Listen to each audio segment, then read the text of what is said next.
time, y'all. Time for Big Boys Boxing. If you think I'm a pussy, I'm a punk, you tell me right now. Because listen, I am the baddest man you ever fucking meet.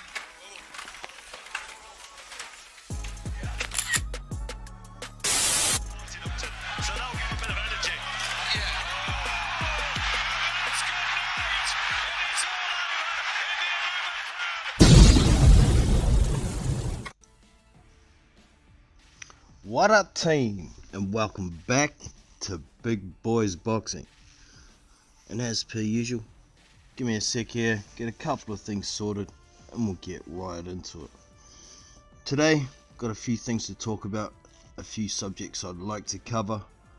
The first one would be Deontay Wilder and Tyson Fury's trilogy match is looking more and more like it's going to get pushed back to February 2021, and coincidentally that is when Dillian Whyte's mandatory shot at the WBC title is due, and he's already consulted lawyers to make sure he's going to get his shot, which is fair enough. He's been mandatory for like 11 months. I think it was September he obtained the interim title status, which includes the mandatory for the WBC.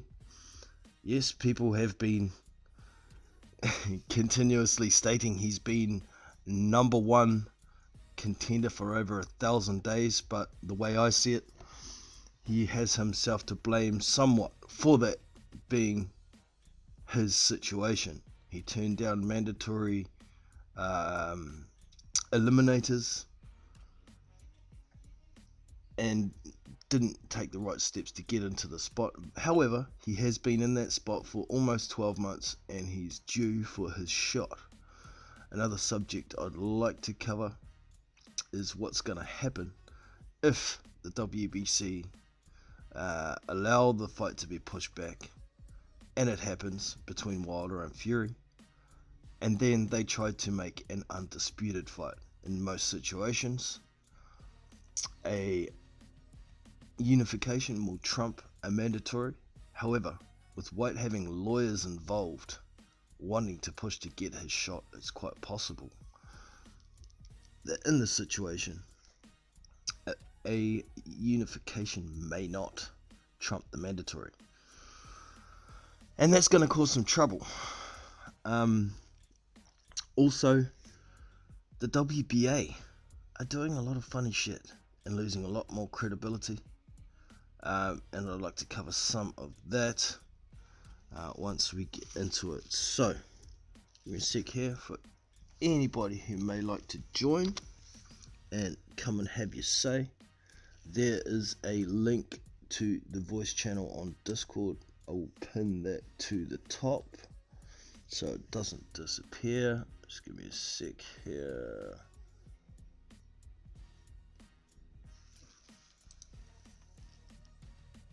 Get that pinned up there. There we go.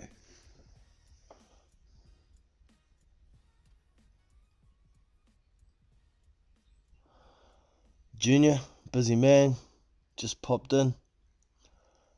We're hitting the like on your brother. Appreciate that. Alright, I better go and jump into this voice channel myself in case somebody jumps in there.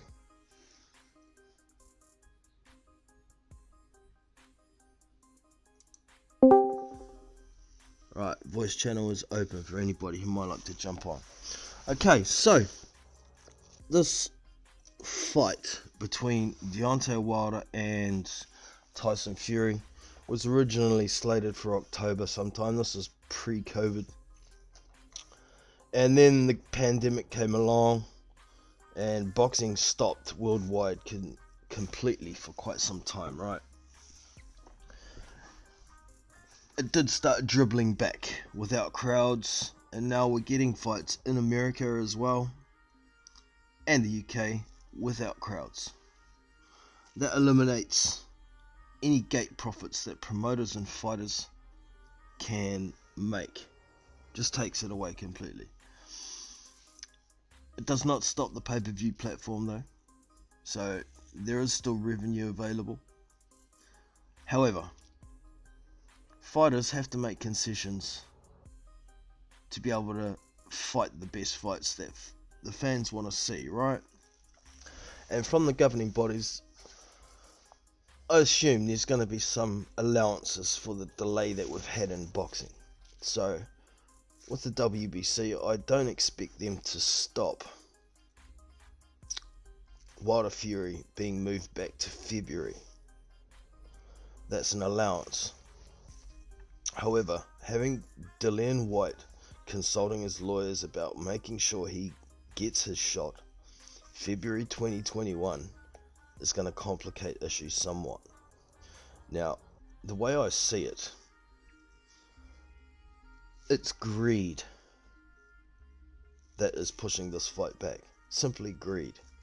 Not only from the promoters and the networks, but also from the fighters. Right?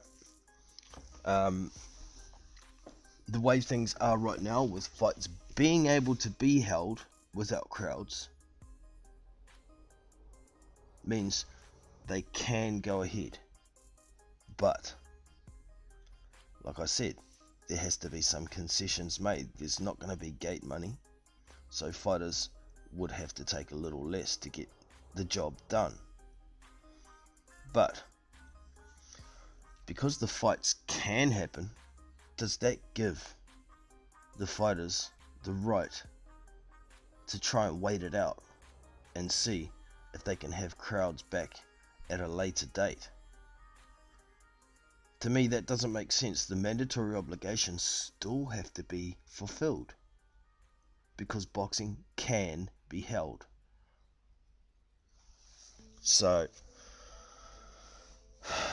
I mean, the same thing's happening with Pulev and Joshua, right?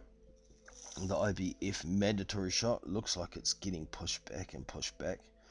And Joshua also has another pressing mandatory coming in behind that, in Alexander Usyk. And, I found it interesting when Anthony Joshua and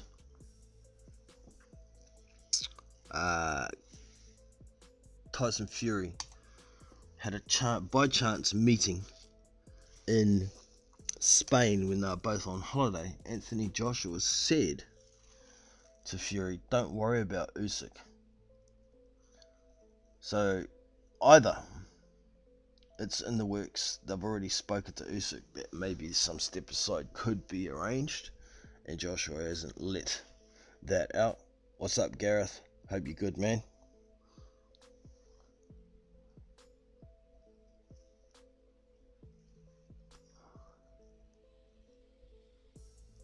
Khabib's hat? That's an interesting name. No one wants to see Fury Wilder 3. No, but the problem is, it's a contracted fight. That second fight wouldn't have got made if the third fight wasn't involved in the contract, right?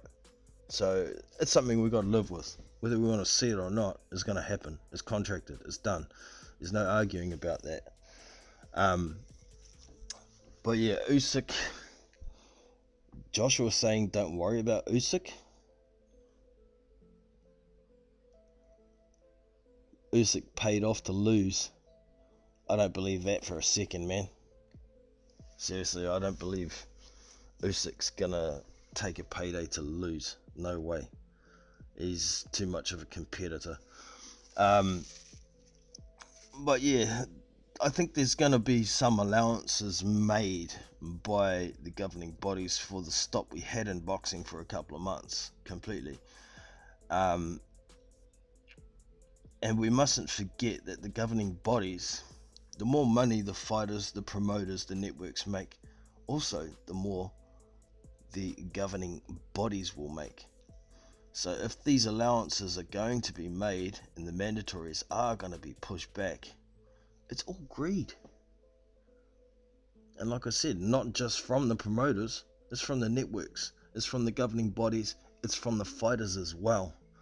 And it's stalling out the processes that need to be fulfilled according to the governing body's rules, and I don't like it. Now, I do want to see undisputed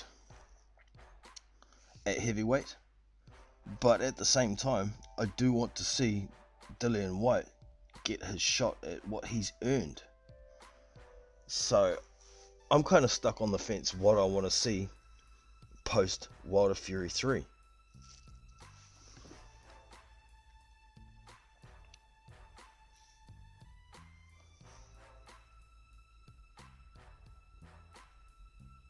Hearn fed value to Usyk. Well, Usyk was the emeritus champion at cruiserweight. It was a good fight. I enjoyed it. I don't think Bellew was paid to lose. I mean, Bellew was a well-known overachiever at cruiserweight for quite some time. You know, there's a lot of fights that he won that he wasn't supposed to win. You know, the David Haye fights, for instance. There's no way initially most people were picking Tony Bellew to beat David Haye. Initially I thought it was a very good fight because I knew very well that David Haye's a con man. He's been conning fans for fucking years. But also Tony Bellew being an overachiever made it that much more interesting for me.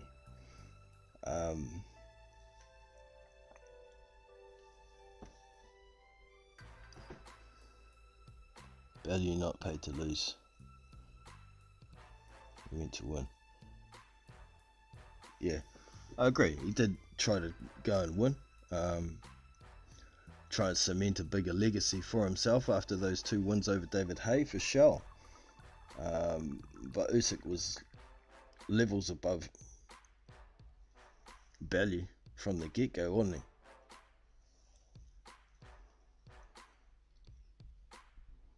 AJ versus Usyk will be rigged 100%.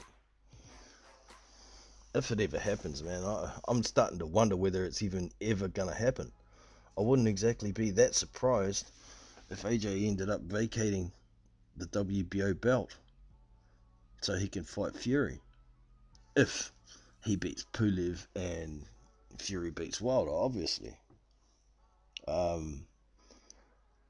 But yeah, it's going to be interesting to see what kind of excuses the governing bodies come out with, particularly the WBC. Are they going to lean on the we're making allowances because boxing was stopped or boxing's been disrupted? But when it comes down to it, a contract is a contract. And despite the change in situations, the contract is still going to stay strong. With Whyte's mandatory shot, with Wilder and Fury 3, it's all on contract, isn't it? Just excuse me for a second here, the chat's not working on the screen for some reason. Let's see if I can quickly sort that out.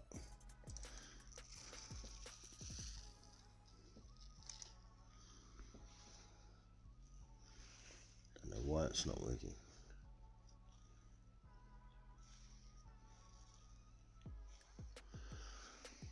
But another situation I'd like to talk about is the WBA. They are losing more and more credibility for me, and it's disappointing. You know, they are the oldest governing body that we have. For those of you who don't know, the WBO was actually born from the WBA. Some of the top guys from the WBA were not happy with some of the corruption and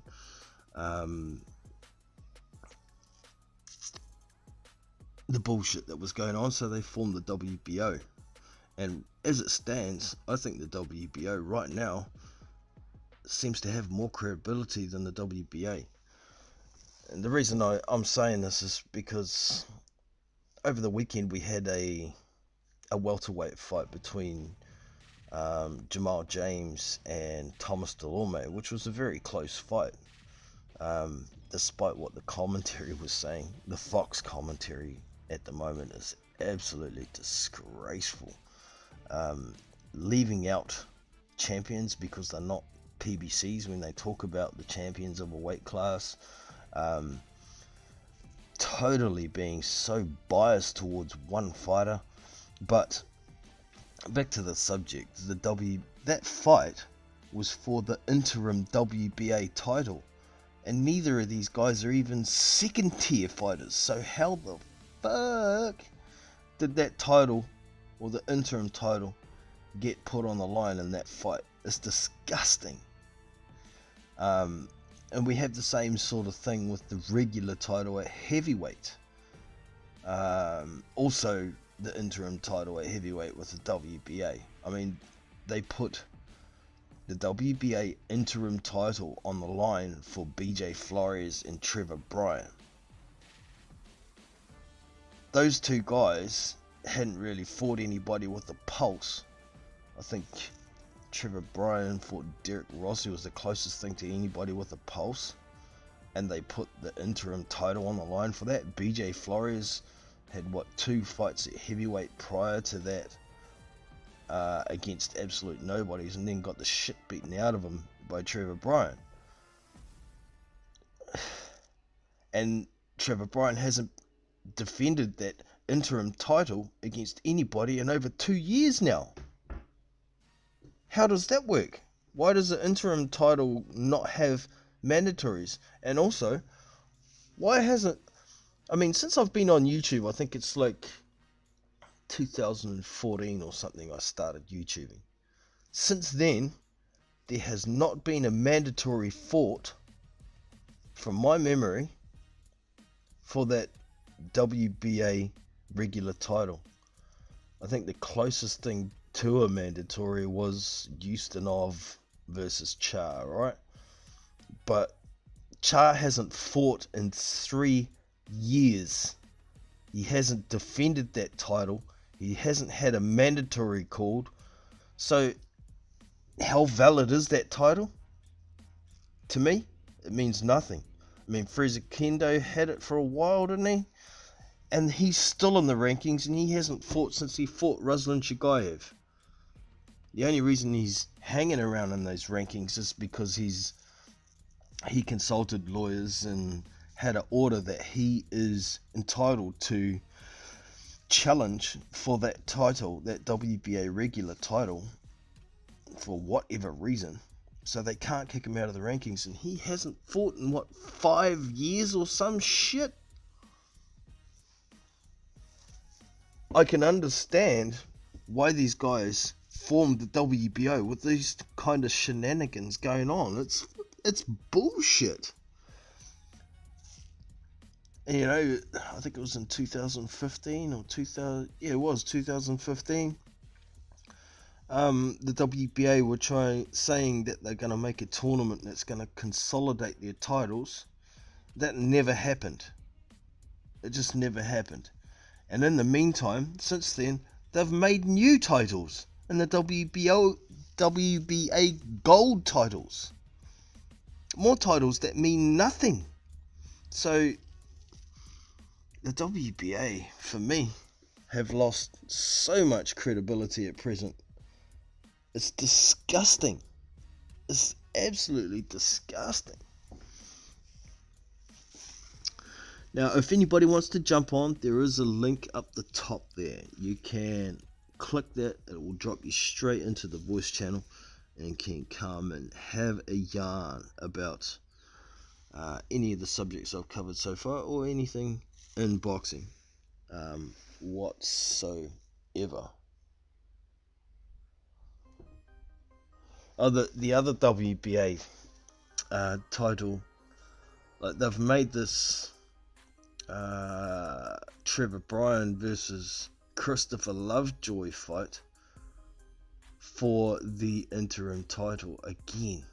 Now, Christopher Lovejoy, who's, I think he's 18 or 19 to know, has fought absolutely nobody within the top 100 on BoxRec.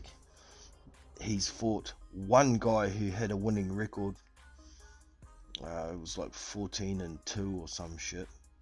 but that guy had absolutely padded his record as well. So how the hell can the WBA justify picking somebody that's well outside the rankings, and then we'll just throw them into the rankings to try and validate the fight without earning a ranking and call it a title shot? And fuck. Adam Fahey in the house. Yo, yo, yo, what's up, brother? Good to have you in.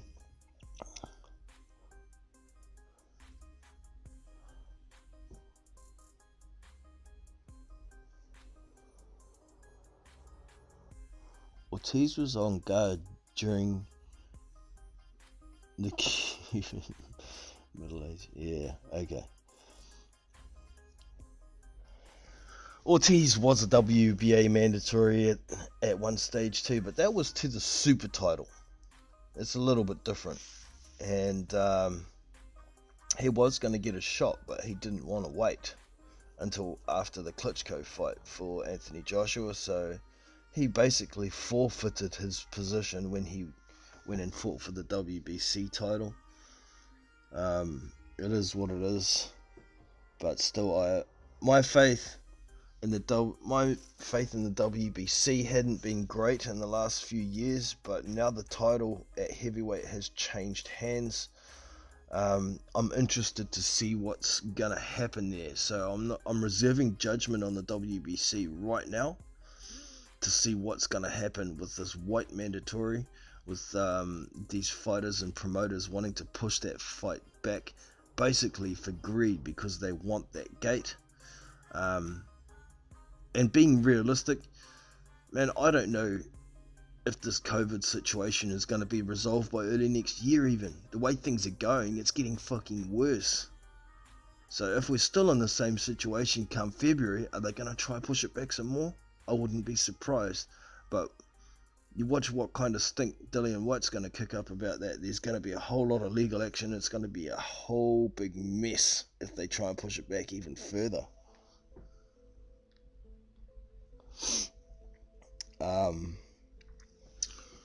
Yeah, but my faith in the WBA right now is the lowest it's been in a very, very long time.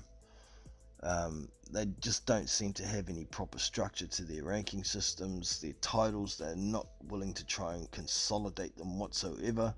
I mean, Manuel Char's been sitting on that belt without defending it for a long time. I would have thought they should have made Manuel Char versus Trevor Bryan. It was supposed to be happening. There was a purse bid for it. Don King won the purse bid for $1 million for that. Then COVID came along. Now both guys are trying to fight other people. What happened to the contract? What happened? There was a consolidation fight right there. And what's going to happen with Robert Helenius holding that interim title? Sorry, not interim, the gold title. Does that mean anything? Where's he supposed to go next? If I just quickly look at the rankings for the WBA. Let's see what's at the top here. WBA. We got Anthony Joshua, super champion. Manuel Char, regular champion. WBA gold, Robert Helenius. Trevor Bryan's number 1 because he's the interim champion. Alexander Usyk at 2, he's going to be busy. Luis Ortiz at 3. Okay, there's a fight. And it works. Luis Ortiz versus Robert Helenius. That works, doesn't it? And Robert Helenius has been fighting on PBC cards lately, so there shouldn't be too many barriers for that. Besides COVID, that's the only problem. But if Robert Helenius is already in the States, which I think he is anyway, it's not that big a deal. Make the fight, don't need a crowd, it's not a big money fight. And then the winner of that should fight the winner of the winner of that should fight the winner of Bryan versus Lovejoy, and that will get rid of a gold title and consolidate it all into the interim title. But the problem being with that is Trevor Bryan doesn't actually need to take this fight against Christopher Lovejoy unless the WBA are pushing for a time frame, which would be out of the ordinary considering Manuel Char's been sitting on his title for 3 years without having to fight anybody. But if we can get rid of the gold title and consolidate it into the interim title, that's one down, and then maybe the winner of Bryan versus Helenius. I think Christopher Lovejoy is going to get smashed by Trevor Bryan, by the way. Trevor Bryan will win that, and then the winner of Ortiz versus Helenius, which will likely be Ortiz. They should fight Trevor Bryan, Ortiz, right? And then the winner of that can fight Manuel Char. Manuel Char's chasing Andy Ruiz Jr. at the moment. I don't know why, because Andy Ruiz Jr., even at 290 pounds, will beat the living shit out of Manuel Char. Simple as that. It's not a fight I want to see either. What I wanted to see was Manuel Char versus Trevor Bryan, consolidate those two titles and somehow get rid of that gold title. But yeah, I guess the situation with the WBA isn't that much worse than what the WBC has done with the franchise titles. That's absolute bullshit too. I mean, no mandatories for a franchise champion. If a franchise champion just fights the best all the time, then it's not such a bad thing. You're not restrained by mandatories that guys possibly haven't earned. But then again, it kills undisputed for those high level guys like Vasyl Lomachenko and Canelo. They have to win a separate WBC belt to become undisputed. For me, it's just a greed belt. I don't want to have to fight the guys coming through that have earned their shots, so I won't.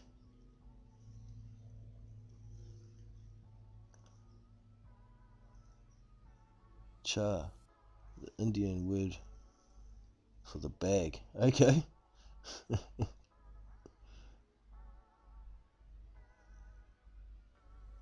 Cha is a ball bag.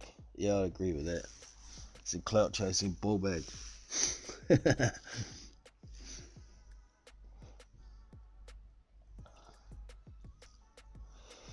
Scotland.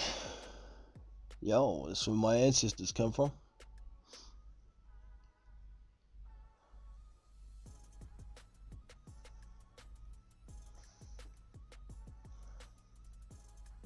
Char's had 3 tests in his career, been KO'd in them all. Yep. Let's have a quick look at Char's record. Refresh my memory.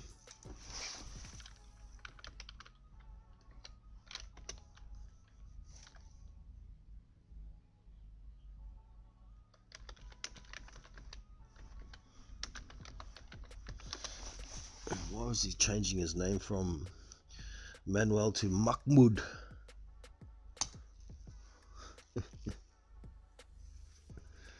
So he's 31-1, 31-4. Sorry.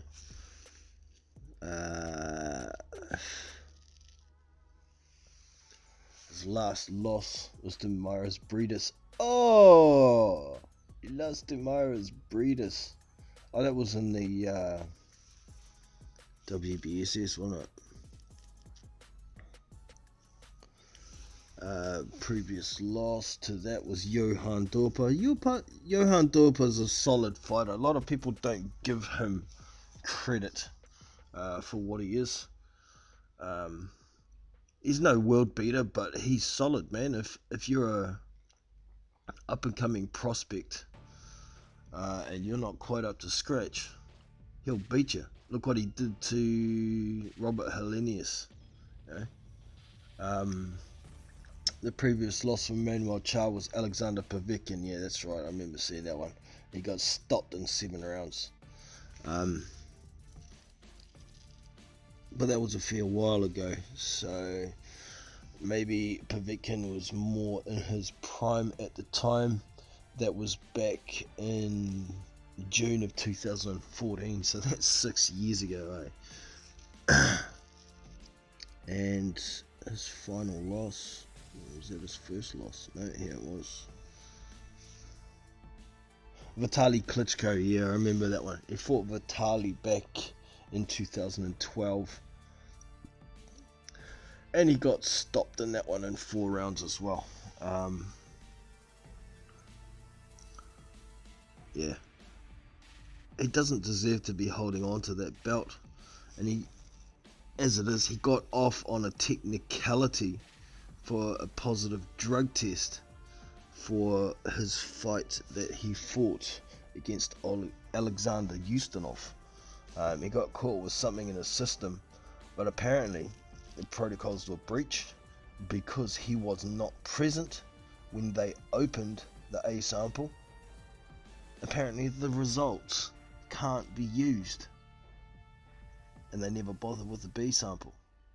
So dodgy shit, man. And I think the legalities surrounding that are some of the reason why he's been able to get away with not fighting for 3 freaking years and still holding on to his title.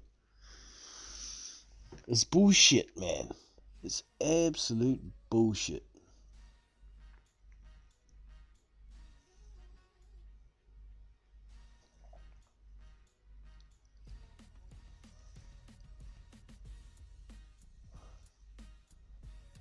That Paris Jim Dorpa, Takim, Yoka, all on PEDs. Well, you know, Dorpa's had to take drug tests before, and he's never been popped. Yoka has never been popped, but he has missed some drug tests from the French governing body, but hasn't missed any from anywhere else. He was suspended for 12 months, but only in France. He could have fought anywhere else if he wanted to, but he chose not to. Yoka's back. He's actually got a fight coming up too, doesn't he? And I've forgotten off the top of my head. Just give me a sec here.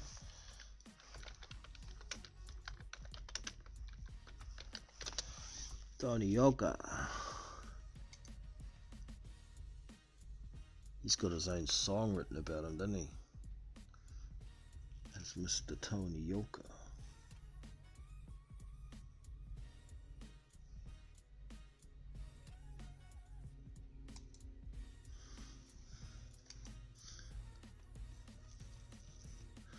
Yeah, so Tony Yoka's 7-0, and he's going to be fighting Dorpa. That's right. And we kind of knew this was going to happen. I think it was mid last year. Tony Yoka was talking about having a fight against Dimitrenko and then aiming for a Dorpa fight, and that is what we're going to get. That's going to be in Paris, and it's also going to be on the 25th of September. It's not a bad fight, man, I'm telling you. And I'm sure these guys have been in the ring, sparred each other at some point too, being from the same area and whatnot.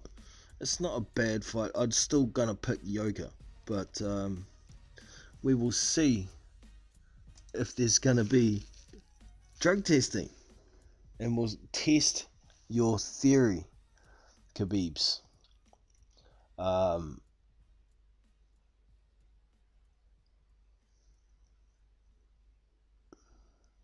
Yeah, they train in USA on travelers visas for sure. I noticed Tony Yoka's been in camp with Joseph Parker a few times, and he trains out of Vegas, so there you go.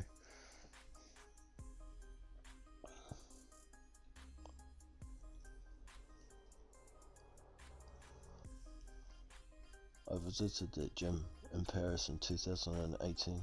Oh, 2008.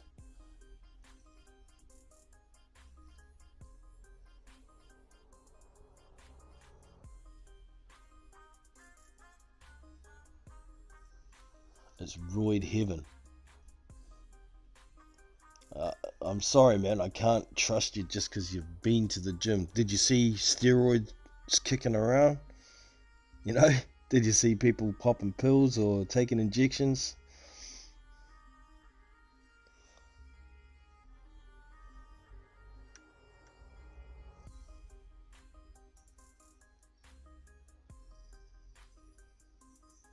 What's the go, Adam?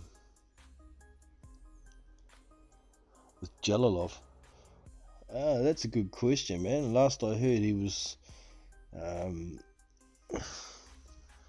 thinking about preparing for the Olympics, but that's all been moved back. So is he gonna fight someone else? I don't know, man. I'm not much of a fan of these guys that are jumping between amateur and pro. I think it's bullshit. It's not fair. If you go pro, you shouldn't be allowed to fight amateur full stop anymore. I don't like it. Takes away the possibility for the guys who are less experienced or don't have the elite level training like pros do. They can't compete. And the Olympics and the amateurs are not for guys who train and box for a living. Amateurs don't train and box for a living, unless they're Cuban.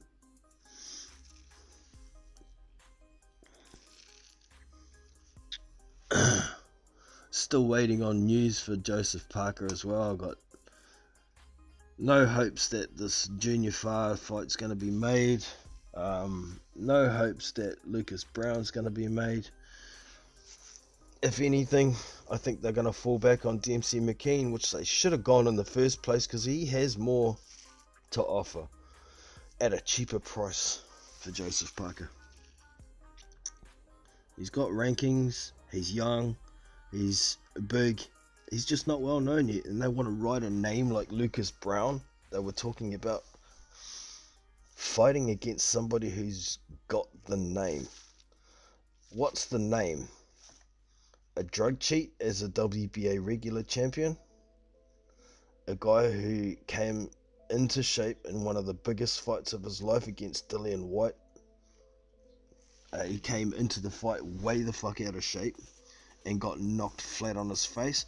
Or we're talking about the guy who got knocked out with by a journeyman with a body punch on Dave Allen? That's not a good name. Junior Far is pushing for more and more money in a situation where there's just not a lot of money. If they fought it, it'd be down here in New Zealand, where boxing isn't a huge sport. I think there'd be some interest from casual fans down here in New Zealand, for sure, between Joseph Parker and Junior Far. But the reality is, there's just not that much money in it down here. Even if they packed out what's one of our biggest stadiums, like Mount Smart, I don't think they'd bother with that. It'd probably be Spark Arena that holds like 12 or 13,000 because it's covered in and manageable. But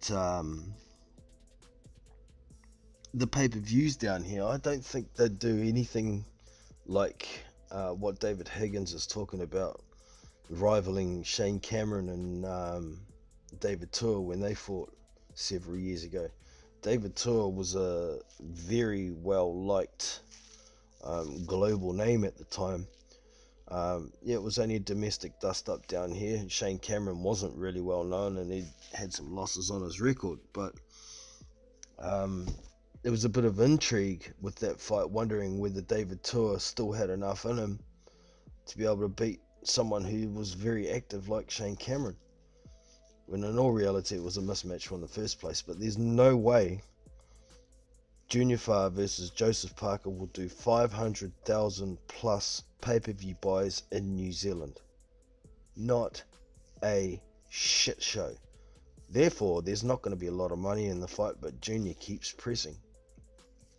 He seems to think Joseph's going to get $2 million for the fight. So he wants at least $1 million. But Joe won't be getting $2 million for the fight down here. I think he'd be scratching to get $1 million down here. Therefore, if you go by common thoughts, like 33% is what Parker got from Joshua, so maybe on a national scale that's the equivalent what Junior Farr should get. That makes 330,000. Now the offer that he has had been touted as 500,000, but that's bullshit. That's estimating that the fight's going to do a lot of pay-per-views. The only guaranteed money down here was 320,000 for Junior Farr, but still, that's pretty close to 33%. If Joe's only getting $1 million, isn't it? But still, it's a flat-out no. Lee DeValla's being involved a bit more now, and he's talking with David Higgins, so maybe there's some negotiations to possibly get it made, but I haven't got high hopes. I think just pay Dempsey McKean a couple of $100K. He'll fly over here. He'll come and have a fight. He's keen. He's young. He's hungry. He's undefeated. He's 6'6". He's a southpaw. Why the fuck not? Why not? Put Junior Farr on the undercard and put him against somebody like a Bowie Tupou or something like that. And put Hemi Ahio on the card as well. Get him somebody like what's that guy who beat Izu Ugono's name, who's undefeated at present? Lukas Rozansky, is it? I think. Why not? Get them down here.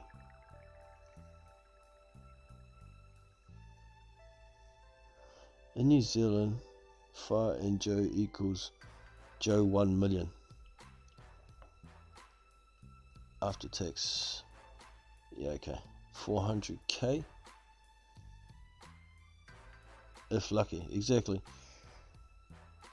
Farr wants to sit on that position he's got with the WBO and his unbeaten record, hoping that he can get a world title fight.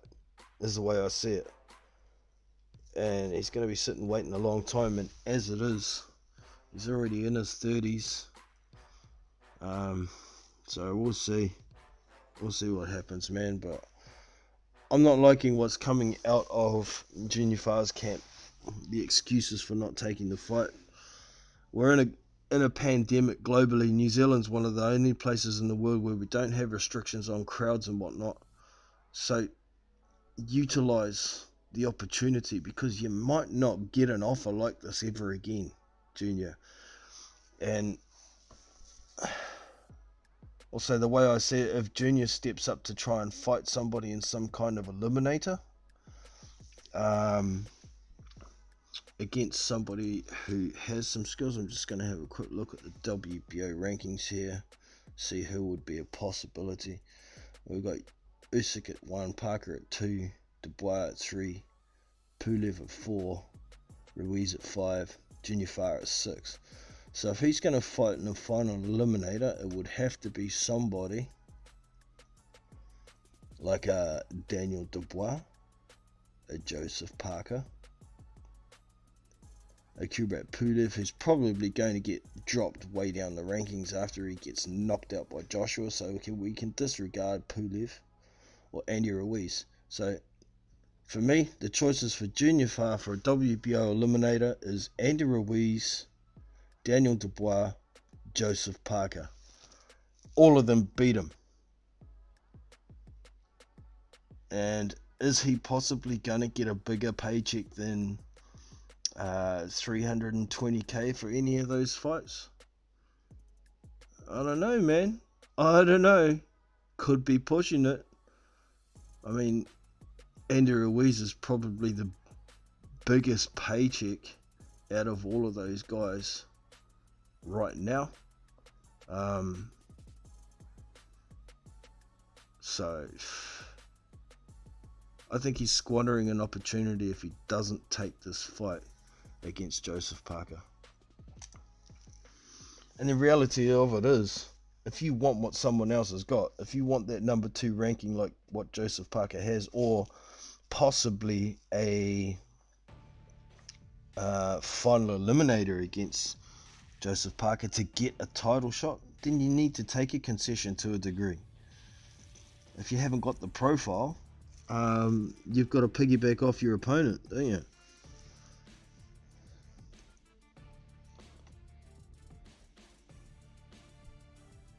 Far would get ID. Is that supposed to be KO'd? Say 600. Versus Joe's lucky.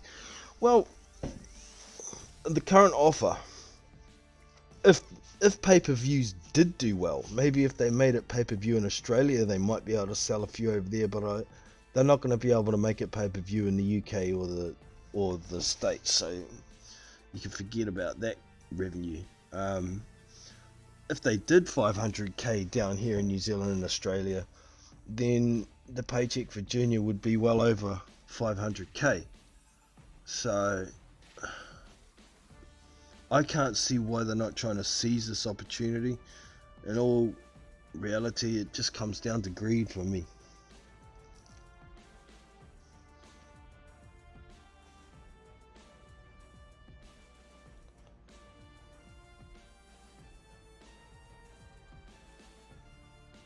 Wonder what Far's biggest payday would have been.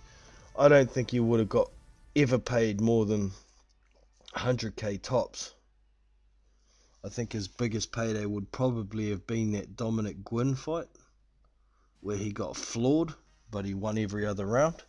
And this is just a guess, but I'd say he probably got about 80k for that. That's just a guess. So turning down 320 guaranteed with the possibility of over 500 makes no freaking sense to me. No freaking sense whatsoever.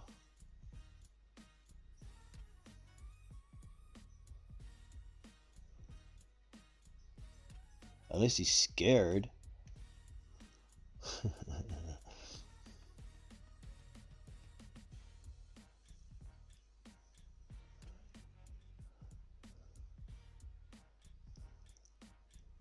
Yeah, Vargas may have been up there as well.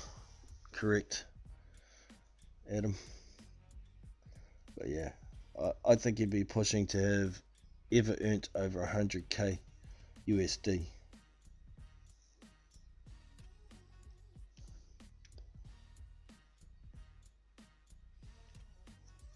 Far needs to have a chat with Higgins. Mark Cadell might have something to say about that, who is Junior Far's manager and has been for a while. I think actually Mark Cadell does some managing of some of the MMA boys as well, because Junior Far fights out of that city kickboxing gym where Israel Adesanya, Dan Hooker, and a few other MMA boys fight out of. Hemi Ahio also trains out of there as well.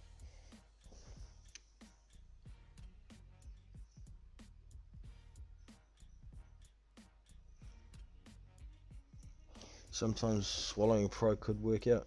Yeah, well, you know, if the fight did get made between Far and Parker, I think there will be a bit of trouble that Junior can give Parker in the earlier rounds. Not so much with offense, but his defense could create some problems for Joe, because Joe's a bit shorter. He's got quite a bit shorter reach too, and Junior's fairly defensively sound. However, offensively they are worlds apart.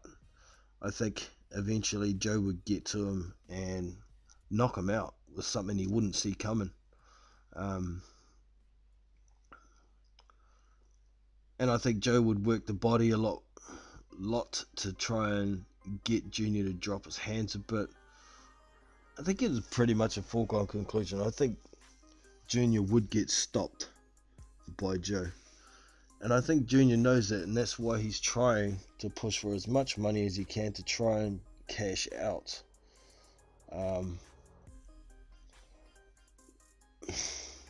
But in our situation, there's not a lot of choices for the guys unless they want to go overseas and risk getting COVID.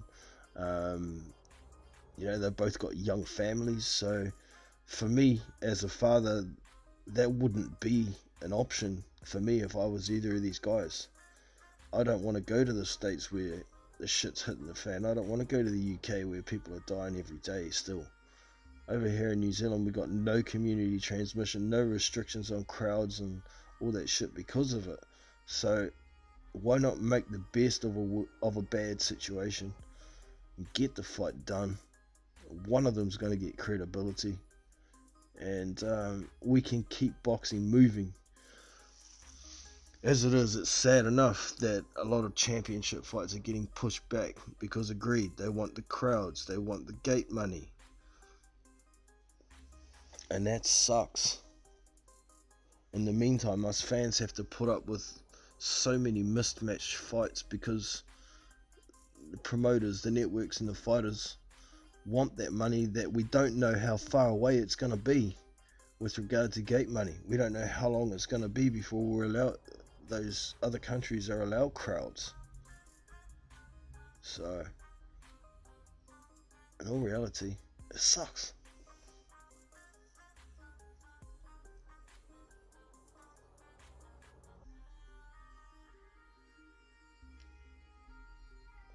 Keeping it real, yeah.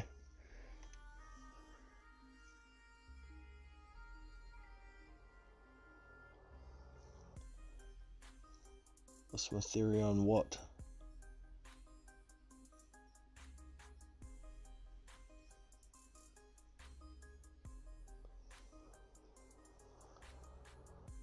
Lou deals a lot with Showtime. He should be getting Junior into. Yeah, I agree there, Adam. But I don't know, lately I'm wondering whether the relationship between Lou DiBella and Al Heyman has dropped a bit with regard to closeness. He doesn't seem to be as involved as he was at the height of Deontay Wilder's reign as champion. Yeah, I don't know, man. But Lou seems to be dealing a lot more with the zone these days, and I don't think Al likes it. Oh, that brings me to something else, actually. Something I thought was quite disgusting. Efe Ajagba has moved to top rank. For whatever reason, I don't know. But because he moved to top rank, his trainer ditched him. Ronnie Shields seems to have more loyalty to Shelly Finkel than he does to the boxers he trains. And for me, that says a lot about somebody like Ronnie Shields. He's got more allegiance to Shelly Finkel, who does not pay him to train him, than he does a guy who pays him to train him. So Efe Ajagba is now trained by K Corona, and he's over at ESPN. I thought a lot of the fights that Ajagba had when he was at PBC were the right kind of fights, but at the same time, watching, how would I put this, the lack of progression of skills from Efe Ajagba made me wonder about the quality of training he was getting from Ronnie Shields anyway. So in hindsight, I think this move to trainers, a different trainer in K Corona, could be a very good move for Efe Ajagba. I'd like to see him moving his head a bit. I'd like to see him moving his feet a bit more. moving in and out rather than having a high guard and trying to move his upper body all the time and just trying to use his size. He's got to learn to box a bit better, and maybe K Corona can do that. And the quality of fights he can possibly get over at Top Rank aren't so bad either, because they've got quite a good stable coming along now. I think even somebody like a Carlos Takam would be a pretty good fight for Everett Jagber at the moment. In my opinion, Carlos Takam is not the fighter he used to be, judging by his last fight against, who was that? No, it wasn't Shondell Winters. Who was it? Oh, shit, what's his name? Jerry Forrest, that's who it was. I thought Takam looked like shit in that fight, so I wouldn't mind seeing Efra Jagba versus Carlos Takam, but wouldn't be surprised if we're going to see Oscar Rivas Carlos Takam, because that was scheduled earlier for the date that Takam fought on, but Rivas needed some elbow surgery, and I expect they're probably going to remake that fight not too far down the track.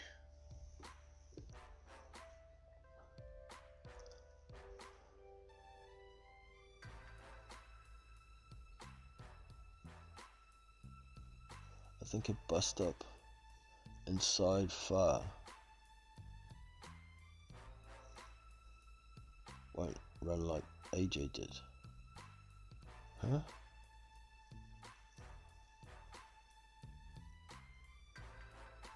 Not sure what that one means there, sorry Khabibs.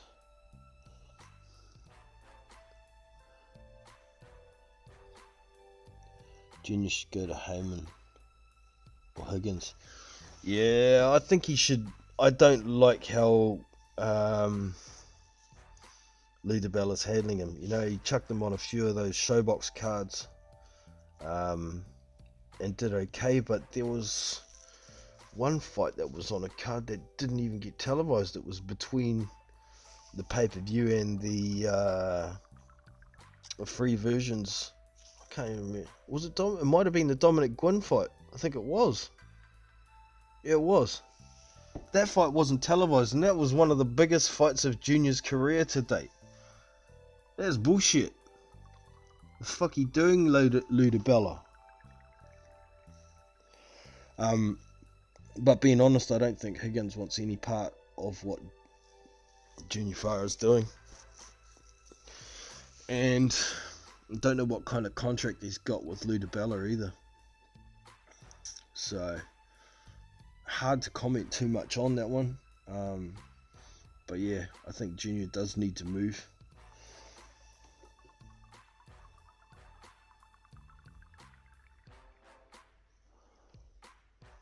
Joe wasn't hit a lot when he fought AJ. He was more defensively minded. He did a Huey Fury. You know, boxing's about hit and don't get hit, but he concentrated far too much on the don't get hit bit and not enough on the hit bit.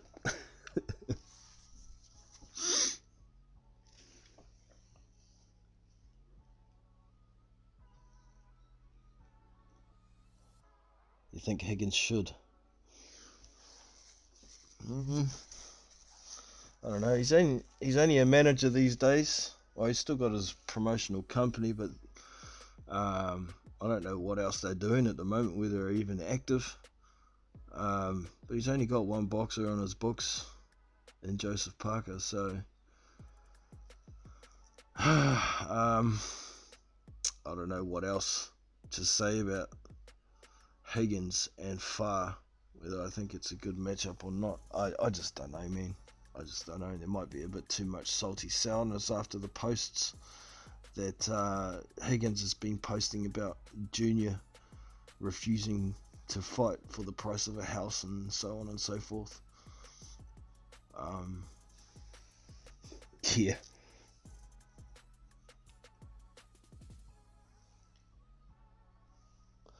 Junior Farker gets on a plane. Could you go with Frank Warren? That probably wouldn't be a bad move. Frank's got a little stable there. Even fighting somebody like a Nathan Gorman wouldn't be so bad for Junior Far. However, I don't think Gorman's contracted to Frank Warren. I think he was just fighting on his cards, fight by fight basis. But there are other fighters there.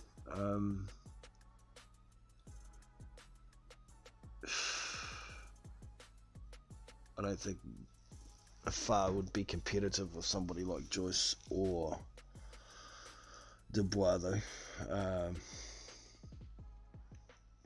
The defensive style of Far would not work against Joe Joyce, no way. And I think the offensive pressure from Daniel Dubois would get him stopped within 4 rounds.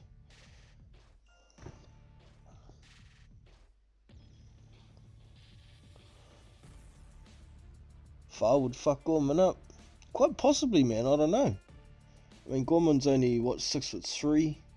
He's not a real tall heavyweight. He's not real fast. And he was kind of exposed somewhat for what he was when he fought Daniel Dubois. So it's a possibility. I don't know, man. I think fights for Junior Far would be better like Jermaine Franklin or Jerry Forrest or even Shondell Winters, you know.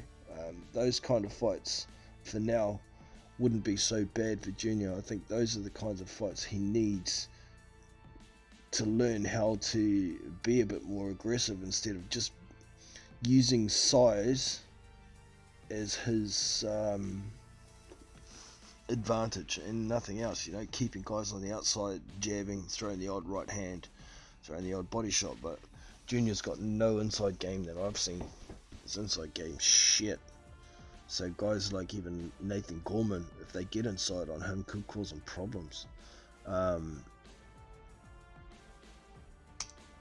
Even Jermaine Franklin could cause him problems, and I really don't rate Jermaine Franklin. I think he's got a couple of gift decisions to get to the spot that he's in. So, but those sort of fights should be accessible for Junior with the Lou DiBella connection. But we're just not seeing him. Why is that? Is he scared?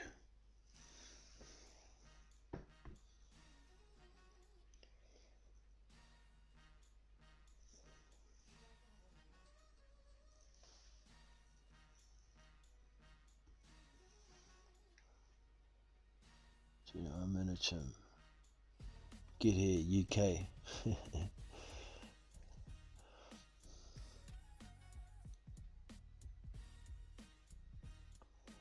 Few phone calls, you reckon, yeah? No problem, man. No problem.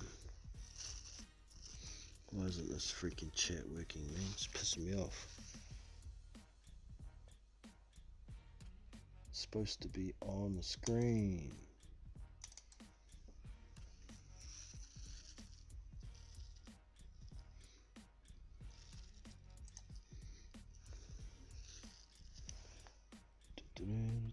But it's not on the screen. Just give me a sec here, y'all. I'll get back to the chat in a sec.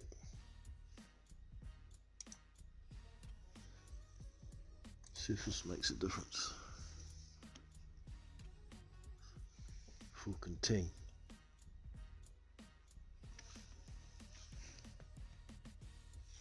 No, man, it still won't work. I know what that's about. Oh, fuck it for now. Anyways, Damani Rock has got a fight coming up against Carlos Negron. I think this fight could be quite interesting, man. Carlos Negron's now training with the same guy who trains Luis Ortiz, and he looks like he's had some improvements. And to a degree, we just don't know what Damani Rock's got because he hasn't really fought anybody. He's been fighting in the shadows for years, and we just don't know how good he is. Just looking at Damani Rock's profile: 17-0,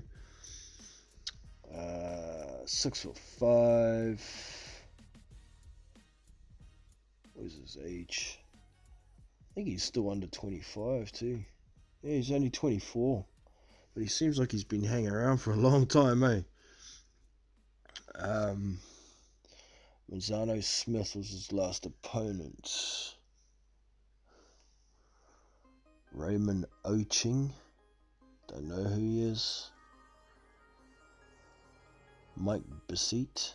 Don't know who he is. Stephen Lyons. Heard of him. Journeyman. No, he's only 5-3 into his career. I've heard his name though, Stephen Lyons.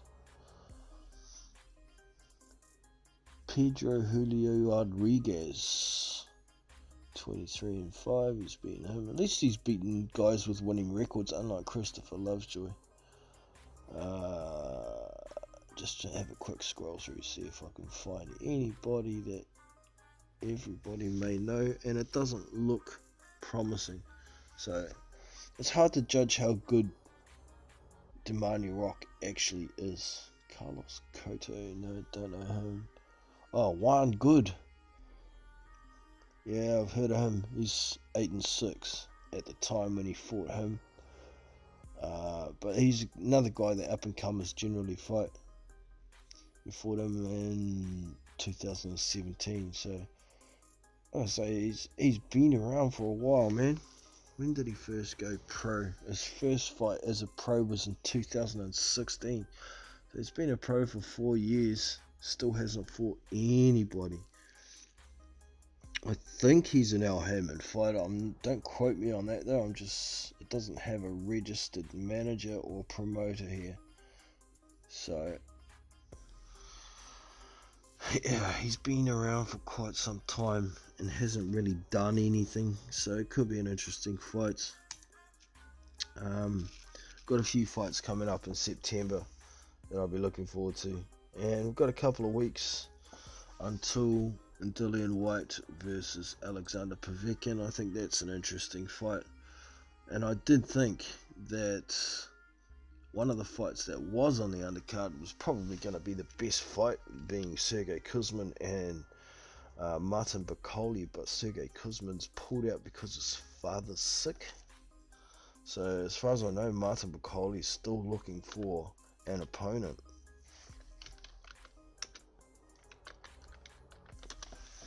And finding somebody on 2 weeks notice, or week and a half's notice, it's probably going to be pretty tough.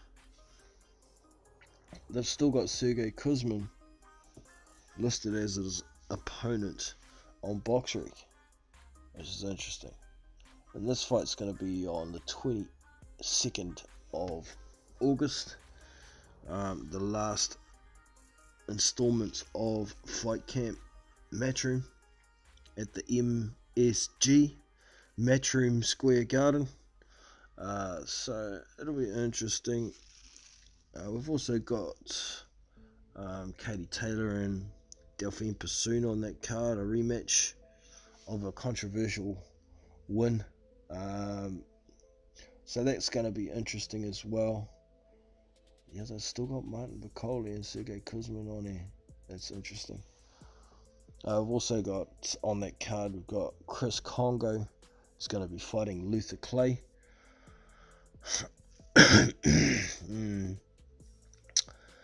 We saw Luther Clay fight recently, didn't we? He got a win. Let's have a quick look. Luther Clay.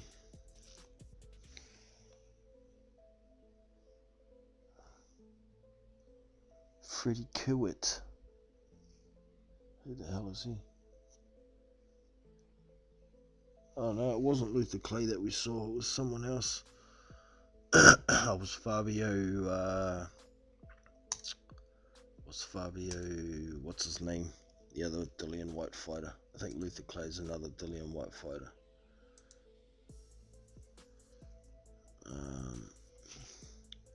Lost my spot here, sorry team. But yeah, Luther Clay's 13-1. Chris Congo. Where is he? Chris Kongo's 11-0, so could be interesting. That fight's at welterweight, and that's all that's listed for Matchroom on that card. It will be a pay-per-view event, that one, so we'll see how it goes. But maybe Sergey Kuzmin's still going to turn up now. Maybe his father's getting better or whatever the issue was. It's a fight I want to see. Both guys are going to be coming forward. Neither of them will have to go looking for each other or chase anybody around, so it's going to be a fun fight if it happens. Hopefully we'll see it.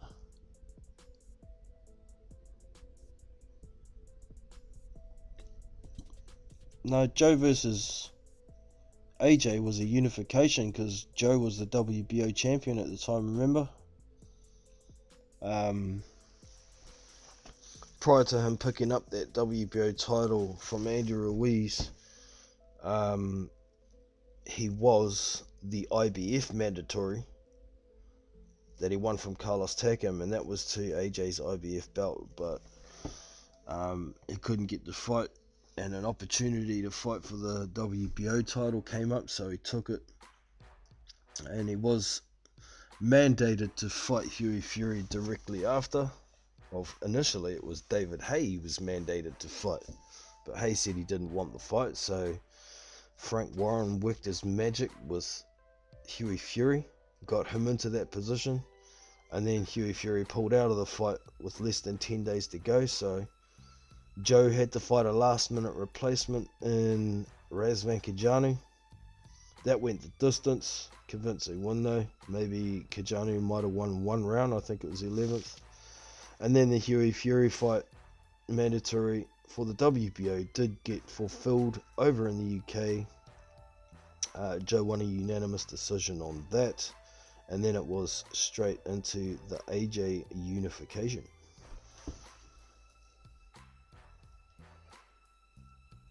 And then straight after he lost to that, he went into the Whyte fight. And then we saw some lower level fights, obviously Alex Leopai. Oh no, that wasn't the first one. It was the first one. I went to the first one. It was in Christchurch. My missus won tickets. What was his name? Alexander Flores was his name. A controversial win, that one for Joe as well. A lot of low blows. Got let go. But he stopped him in like 3 rounds or 4 rounds, can't remember. Then it was Leopai, then it was Winters. And now it's supposed to be fighting in August and still ain't got an opponent.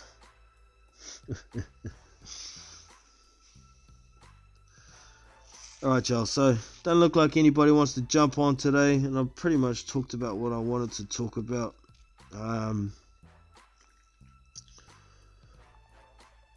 What do we got? Daniel Dubois is going to be fighting Eric FIFA. It's a bit of a tune-up. When's that fight going to be? That'll be a no-crowd fight.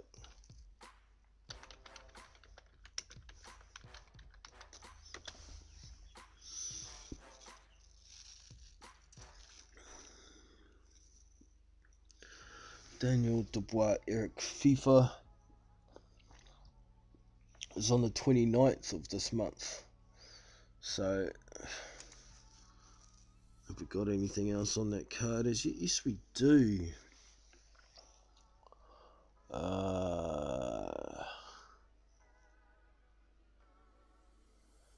Adnan Rodzovic.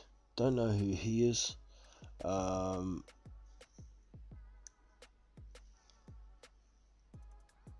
Must be a heavyweight though, because he's 244 pounds in his last fight. He's 21-3, and he'll be taking on oh no, shit, what's this? This is Dubois' record. That's not what I wanted.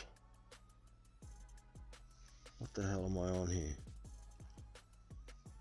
Oh, we're on Eric FIFA's record. That's why. Give me a sec here. I'm supposed to go to the event, not the record.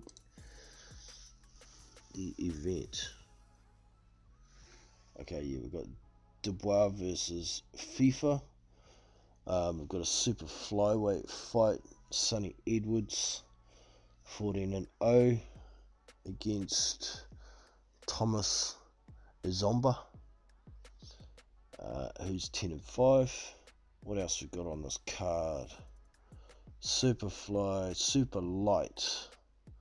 Sam Maxwell, 13-0, and he's going to be taking on Joe Hughes, who is 17-5-1.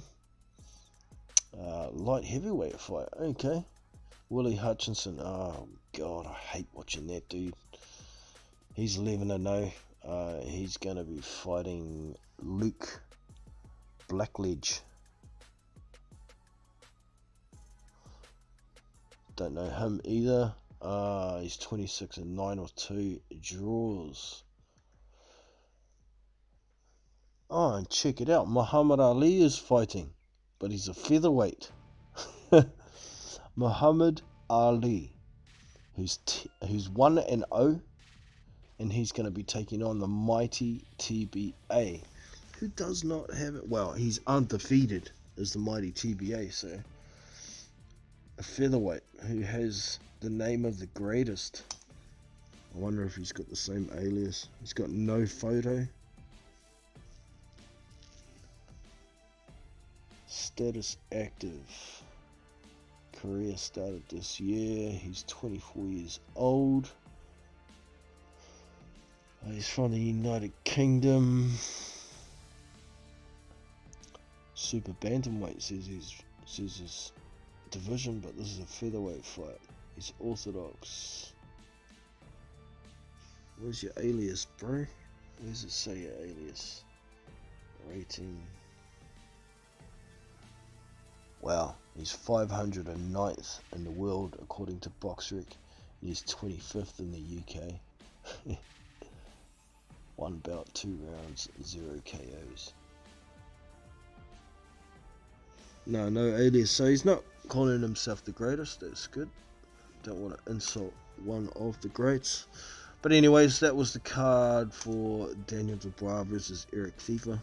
Nothing too exciting on there.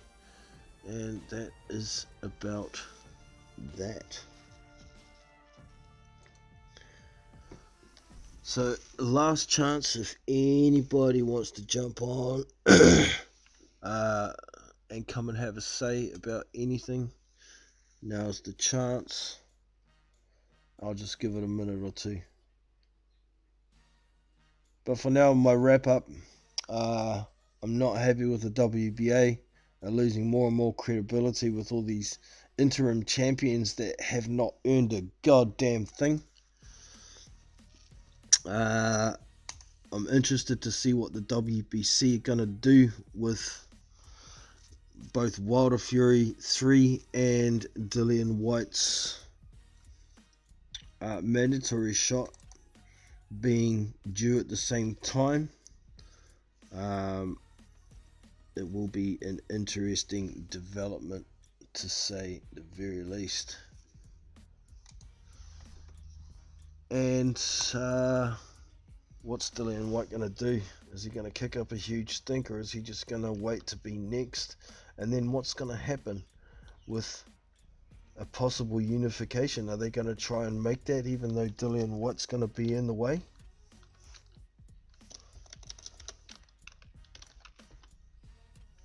And other governing bodies going to let a unification supersede a mandatory this time, with Whyte having to wait so long for his shot? Well, it hasn't actually been that long if we want to get technical, because he has only been mandatory for 11 months, not the 1,000 days like many people are quoting. That's only for the #1 position. That's not the mandatory. I'm just looking for a file at the moment. Shouldn't be too long.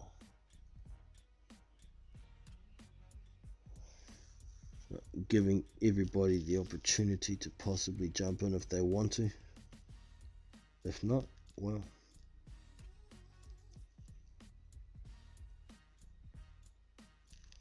I will just end it.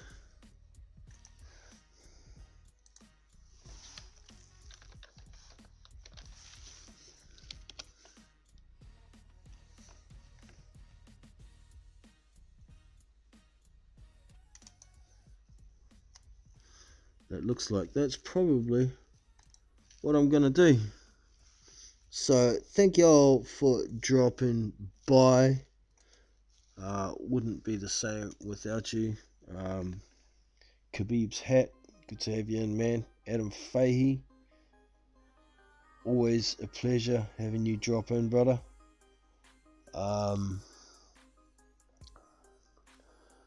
Nadeem, good to have you in. I think you might be somebody else, but I'm not gonna blow your cover. Raya, good to have you in, man. And I think that's about us. Yeah. Scrolling up, pretty much covered everybody I think that dropped in. So always a pleasure, y'all, and we shall catch you next time. Let's see if this outro that I've just uploaded is gonna work. See you next time, folks. Take it easy, be safe, look after yourself. So that's it for Big Boys Boxing for today. I hope you've enjoyed. Don't forget to hit that thumbs up if you have, subscribe to the channel, and hit that bell notification so not to miss future content. If you'd like to get more involved with the channel, get on the live panel, you can jump over here on the channel and find this Discord invite icon. If you hit that, it will take you to the Discord server, and over here we have multiple ways of getting involved. Firstly, for the live panel, there's this live panel voice channel here. You simply click on it and you're in. Down the bottom here you got your mic, unmute, and you see your green rings when you're talking and you're away. You can mute when you're not speaking, and to get out you hit this hang up button. Simple as. Also, we have live fight streams here. Sometimes I will stream a fight to this channel. You can come in here, you can't speak in this channel obviously, and there will be a video box here somewhere. You just double click on it and it goes straight into what I'm streaming, and out you go. Also here we have watch BBB games. Sometimes I'll stream my Fight Night Champion games here, or Fight Night Gym. Myself and a few others who are in the Fight Night Club sometimes stream our games to this channel, so you can come and watch. You're quite welcome to. Up here we have general chat. This is where we all talk about boxing with what's going on. Everybody's welcome there. We have live fight links here. If I have a link to a fight, I generally drop the links here within 24 hours once I find the link, so you can come and find links here. Fight replays as well. As you can see, I drop YouTube links here if I have them. This one's for the Serenko fight that happened over the weekend, and also I recorded the Fabio Woodley fight, so you can come and click this and you can watch that there as well. There's also the Fight Night chat here, but that's for guys who are interested in playing Fight Night Champion and talking about strategies, how to build fighters, all that sort of thing. But it's easy to get involved, so all you have to do is get over to the to the Big Boys Boxing homepage and this Discord icon here. Also there's links here for Twitter and Facebook. I don't drop a lot, but news channels, news stories that I don't cover, sometimes I drop the links there, and also a donation link here for anybody who'd like to support the channel. So that's it for today. I hope you've enjoyed, and I shall catch you next time. I'm Jono from Big Boys Boxing, and I'm out. So. I would never let a white woman go.